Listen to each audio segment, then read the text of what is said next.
nous aussi on est là, on est en train de crier que non, il y a des vieux qui ne veulent pas quitter la fonction publique, qui sont en train de traîner là-bas. Mais que dire maintenant de nos petits frères qui sont inscrits maintenant actuellement en 2021?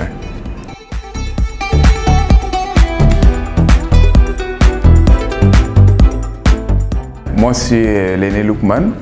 Je fais la photographie, la vidéo, cadre et monteur vidéo. En plus de ça, bon, on est tous au sein de l'université de Ouagadougou, dont nous essayons quand même de faire les études donc, dans la faculté de médecine.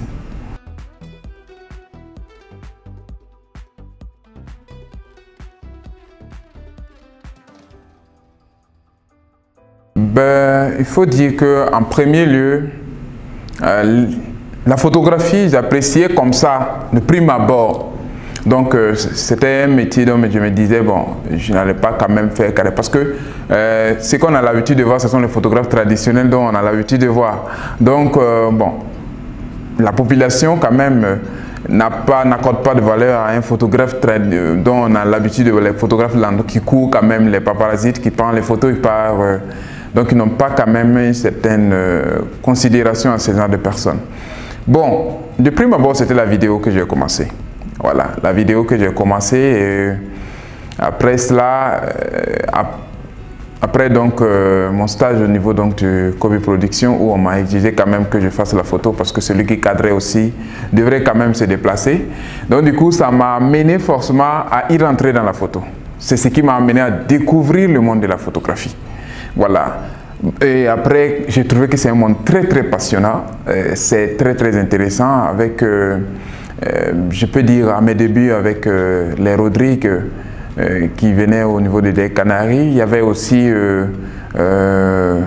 par son âme, Marc Olivier. Il faut dire que ces gars-là vraiment ont été quand même derrière la page, mais mes enseignants, je peux les dire. Sinon, j'étais beaucoup plus la vidéo. La photo n'était pas grande chose pour moi comme ça. Voilà, j'étais beaucoup plus la vidéo.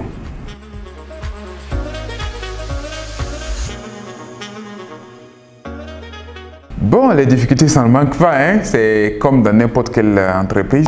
On essaie à chaque fois aussi de les surmonter. Donc, en premier lieu, dès le début, on peut dire que dès le début, comme on était dans une phase d'apprentissage, bon, il y a des moments où vraiment peut-être quelqu'un ne va pas apprécier, mais je pense qu'une appréciation ou une dépréciation de ton produit ne veut pas dire arrête de faire ce que tu fais, mais ça veut tout simplement dire continue, travaille dur, perfectionne-toi. Donc c'est cette philosophie-là qui nous a amené aussi beaucoup plus à garder le cap et bon, on arrive à gérer quand même.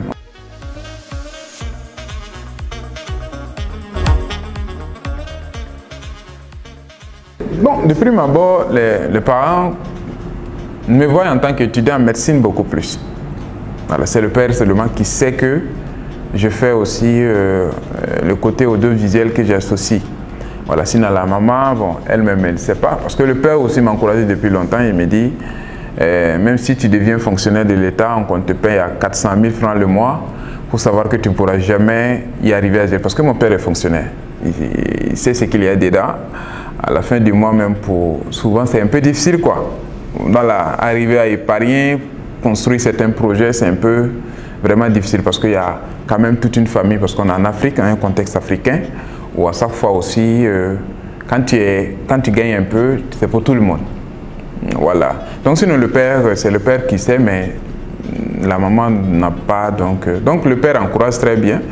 Donc il me dit de grouiller quand même à arriver, mais de ne jamais oublier l'objectif principal qui est quand même de finir les études de médecine. Voilà. Donc voici un peu.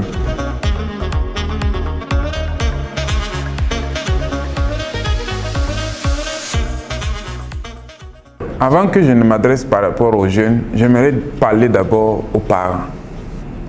Actuellement, on est en 2021, près de 80% des étudiants se retrouvent à l'université avec des problèmes de manque d'emploi. Donc, un parent doit prendre conscience que si tu es quand même quelqu'un qui n'a pas assez d'argent, ça veut dire qu'il n'est pas nanti, si tu es pauvre, comme je peux le dire, il faut qu'à la base, que quand tu inscris ton enfant au CP1, que tu arrives pendant les vacances ou même dans les temps libres, il ne faut pas que ces samedis soient des samedis vraiment ordinaires dont les gens utilisent pour s'amuser. L'enfant doit être consacré à un métier pratique, c'est quelque chose de très important en fait. Voilà. Vous imaginez quelqu'un fait 20 ans d'études et se retrouve en train de taper concours comme si c'était de la loterie nationale. Ça ne marche pas, il attend encore une année. Pendant ce temps, les parents sont en train de vieillir.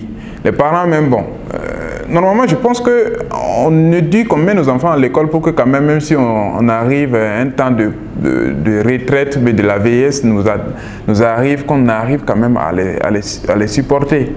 Donc, l'école actuellement n'arrive pas à répondre vraiment à ces besoins. Donc, de prime abord, c'est d'abord les parents. Si tu inscris ton enfant en Super 1, tu ajoutes quand même un métier en parallèle. Et c'est ce que j'avais cru. Donc, d'ailleurs, même mon interview au niveau de LCA, c'était surtout ce domaine. Je pense que j'étais en première année, j'avais abordé ce domaine. Voilà. Donc, arriver à y mettre l'enfant là en parallèle dans un métier vraiment pour que l'enfant puisse évoluer avec. L'école va l'aider à s'éveiller. Voilà, à comprendre certains paramètres dont peut-être quelqu'un qui n'a jamais fait l'école ne pourra pas donc les maîtriser. Il va l'aider à pouvoir faire des vrais raisonnements en fait. Mais le métier pratique, je pense que ça va aider les parents. Donc aux jeunes, commencez dès maintenant. Si on dit que nous représentons les 1%, c'est les étudiants, tous ceux qui ont accès aux études supérieures représentent les 1% de la population. Ça veut dire que non, le faut nous revient de travailler en tant que 1%, de travailler à créer des emplois pour que les 99 autres pourcents qui restent là puissent venir et trouver leur compte aussi donc de nos côtés. Mais si nous-mêmes, les 1%, à peine même 2%, ben c'est 8% même qui arrivent à trouver d'emploi dedans. Bon, on ne pense pas que le pays aura de l'avenir, hein. Ce n'est pas possible. Donc il est notre devoir en tant qu'étudiants de nous former et d'aller former donc nos petits frères. On ne peut pas crier aujourd'hui en attendant l'État que l'État recrute.